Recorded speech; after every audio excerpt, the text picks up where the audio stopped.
호르몬제를 복용을 한다는 것 자체가 진짜 과연 괜찮을까? 경우에는 절대 복용을 하시면 안 됩니다. 안녕하세요, 선영쌤입니다. 원장님, 피임약 혹시 계속 먹어도 괜찮을까요? 제가 진료실에서 종종 이제 다른 치료를 하다가도 환자분들이 정말 많이 해주시는 질문입니다. 요즘은 피임약 같은 경우에 단순 피임 목적으로만 드시는 게 아니라 여드름 때문에 드시는 경우도 있고, 아니면 생리통이 너무 심하거나 다낭성 난소 증후군, 자궁, 금종이나 내막증 이런 질환의 증상 조절로도 복용을 하시는 분들이 정말 많아요. 근데 인터넷에 막 피임약 그래도 오래 먹으면은 부작용이 있는 거 아니냐, 무조건 약간 해가 될 것이다 라고 하는 말도 있고요.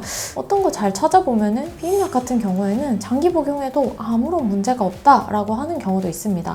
과연 어떤 게 맞는 말이고 어디까진 또 틀린 말일까요? 일단 현재 WHO라든지 산부인과 학에서는 공식적인 입장은 그렇습니다. 피임약 같은 경우에는 정상적으로 건강한 여성의 경우에는 장기 복용해도 크게 문제가 되지 않는다고 하긴 해요. 약의 휴약기를 갖는 것도 굳이 필요하진 않다라고 말을 하고 있는데요. 생각보다 의외죠? 그리고 피임약 같은 경우에 오히려 이제 장기 복용을 했을 때 순기능이 있는 경우도 있기는 합니다. 일단은 원래 기존 처방을 하려고 했던 여러 가지 목표 중에 하나인 생리통이 감소를 하시는 분도 있고, 생리양이 너무 조절이 안 됐던 분들 같은 경우에도 그런 주기라든지 양이나 이런 게 일정 부분 개선이 되기도 하고, 여드름이나 이런 게 이제 조절이 되는 경우도 좀 있어요. 그리고 간혹 가다는 이제 대장암이라든지 내막암 이런 것들의 이제 발생 확률을 낮춘다는 연구 결과도 조금씩 이제 발표되고 있어요. 그치만 그래도 뭔가 이제 호르몬제를 복용을 한다는 것 자체가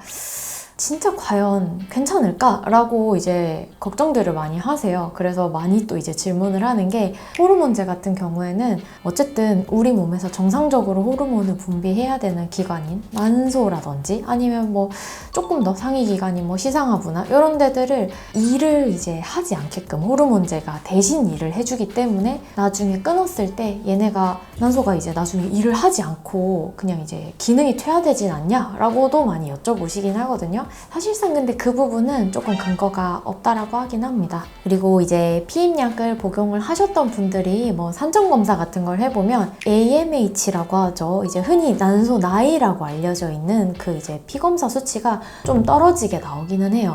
그게 이제 난소 예비력을 뜻하는 수치이기도 하다 보니까 이제 피임약 때문에 혹시나 영구적으로 난소 기능이 떨어진 건 아니냐라고 여쭤보시는 경우도 있는데, 대체로는 중단하고 한 3개월 정도 있으면은 정상적으로 돌아온다고 하긴 합니다. 그치만 약은 약이니만큼 당연히 부작용은 있어요. 장점만 있는 약은 없기 때문에 대표적인 이런 부작용들을 이제 의심을 해볼 수 있는데요. 자, 첫 번째, 혈전. 피임약 뒤에 이렇게 사용 설명서에도 나와 있기는 한데, 흡연하시는 분, 특히나 이제 35세 이상인 경우에는 절대 복용을 하시면 안 됩니다. 혈전의 가능성이 엄청 올라간다는 소린데요. 이 혈전 같은 경우에는 심장혈관에 가서 이게 탁 어디를 막아버리는 순간 바로 그냥 이제 생명의 위험을 줄 수 있는 수준으로 혈관을 막아버려서 경색을 일으킬 수 있기 때문에 절대 복용을 하시면 안 되긴 하고요. 자, 두 번째는 암의 위험성이 올라간다는 연구도 좀 있습니다. 물론 이제 단독 요 피임약만으로 이제 암이 생긴다는 거는 아닐 것 같긴 하고요.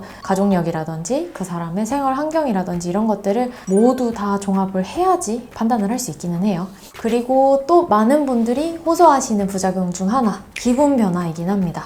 호르몬제가 생각보다 사람의 정서에 영향을 정말 많이 미치기는 해요. 그래서 우울감이 그 생각 이상으로 좀 조절이 안 되시는 분들이 많기는 하고요. 이제 피임약 먹으면 살쪄요 하셨던 분들 잘 보면은 폭식이랑 관련된 그런 기분들이 조절이 안 돼서 음식 조절이 안 되고, 그게 또 이제 체중 증가로 이어지는 경우가 되게 많아요.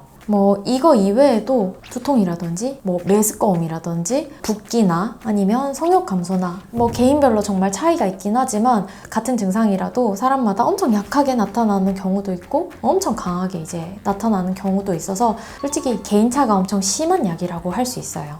그래서 결론적으로 저는 피임약을 절대 먹으면 안 돼 이렇게 절대 티칭을 하지도 않습니다. 이제 피임약을 복용을 해서 얻을 이점이 훨씬 많다라고 하면은 어느 정도 도움을 받는 거는 정말 좋다고 봐요. 그래도 어디까지나 증상을 조절을 하는 약일 가능성이 되게 높습니다. 그래서 이제 피임약을 특히 장기 복용을 하고 계시는 경우에는 이 약은 증상 조절을 도와줄 뿐이지 몸의 어떤 근본적인 원인 자체를 개선을 시켜주는 거는 아니라고 봐요. 그 피임 목적이 아니라 뭐 생리통이라든지 생리불순이나 이런 거 때문에 복용을 하시는 분들한테요.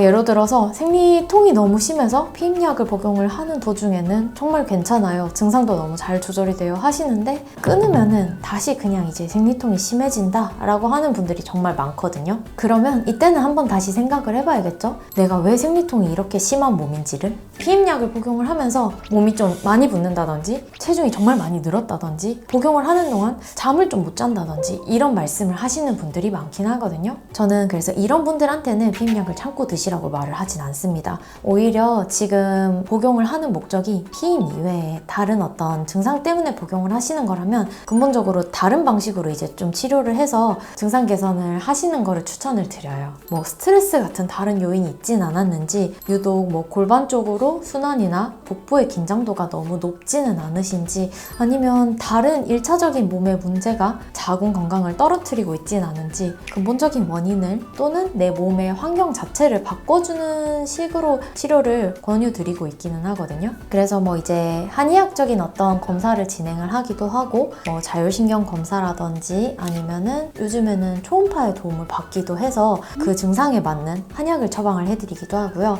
아니면은 복부 쪽으로 온열 치료나 침 치료나 아니면 이제 뭐 약침 치료 이런 것들을 통해서 좀 더 근본적인 환경 개선을 좀 도와드리고 있는 편이에요. 그래서 피임약을 뭐 나쁘다고 생각을 하지도 않고요. 필요한 경우에는 복용을 하시라고 합니다. 하지만 어떤 증상 때문에 있어서 피임약을 먹으면서 평생 이제 복용을 하면서 관리를 해야지 계속 먹는 약을 이제 찾는 것보다는 아예 그 근본적으로 개선이 가능한 부분이다 라고 하면은 충분히 치료의 뭐 어떤 목표로 잡고 치료를 해보시는 거를 권유드리고 싶어요.